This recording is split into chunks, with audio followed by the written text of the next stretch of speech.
दोस्तों, आज हम बात करते हैं कि अमेरिका और वेनेजुएला के दरमियान असल टेंशन क्या है। निकोलास मदुरो 2013 से वेनेजुएला के प्रेसिडेंट हैं, लेकिन अमेरिका कहता है कि उनकी हुकूमत इल्लिजिटिमेट है क्योंकि 2018 की इलेक्शंस रिग्ड और फ्रॉड थे।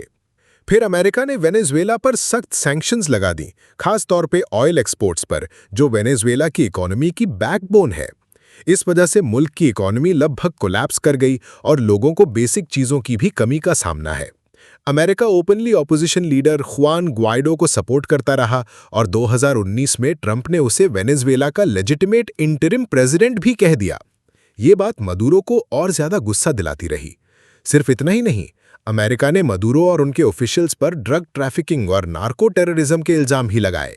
अभी जो वॉरशिप्स और मरीन्स भेजी गई है, उनका ऑफिशियल रीजन भी यही बताया जा रहा है। लेकिन असल गेम और भी गहरी है। वेनेजुएला रशिया और चाइना के करीब है। रशिया मिलिट्री सपोर्ट देता है, चाइना ऑयल और फाइनेंशियल डील्स करता है। ये सब अमेरिका को पसंद नहीं, क्योंकि लैटिन अमेरिका हिस्टोरिकली यूएस का बैकयार्ड समझा जाता है। सीधी सी बात है, अमेरिका कहता है कि मदुरो एक करप्ट और नार्को डिक्टेटर है जो अपने लोगों को भूखा मार रहा है, और मदुरो कहता है कि अमेरिका इंपीरियलिस्ट है जो हमारे ऑयल और पावर के लिए रेजीम चेंज करना चाहता है। यही है वो असली टेंशन जिसने अमेरिका और वेनेजुएला को सीधा टकराव के रास्ते पर ला खड़ा किया है। दोस्तों, अमेरिका और वेनेजुएला के दरमियान टेंशन बढ़ गई है। प्रेसिडेंट ट्रंप ने एक बड़ा नेवल डिप्लॉयमेंट ऑर्डर किया है।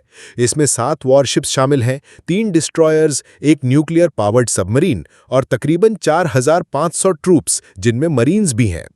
हुकूमत का कहना है कि ये सब ड्रग ट्रैफिकिंग और नार्को टेररिज्म के खिलाफ है, लेकिन एनालिस्ट्स का कहना है कि सिर्फ ड्रग्स रोकने के लिए इतना बड़ा फोर्स भेजना अजीब बात है।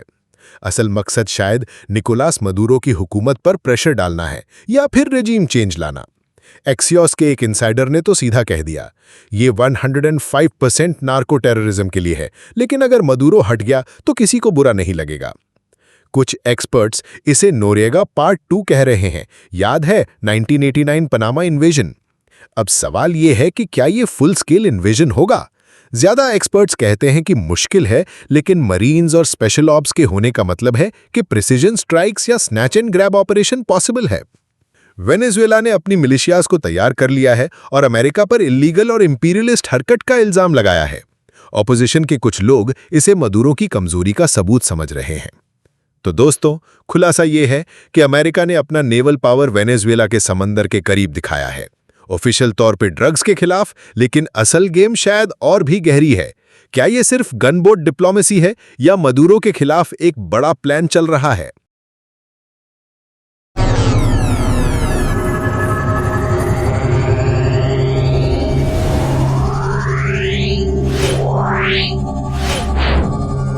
Yeah.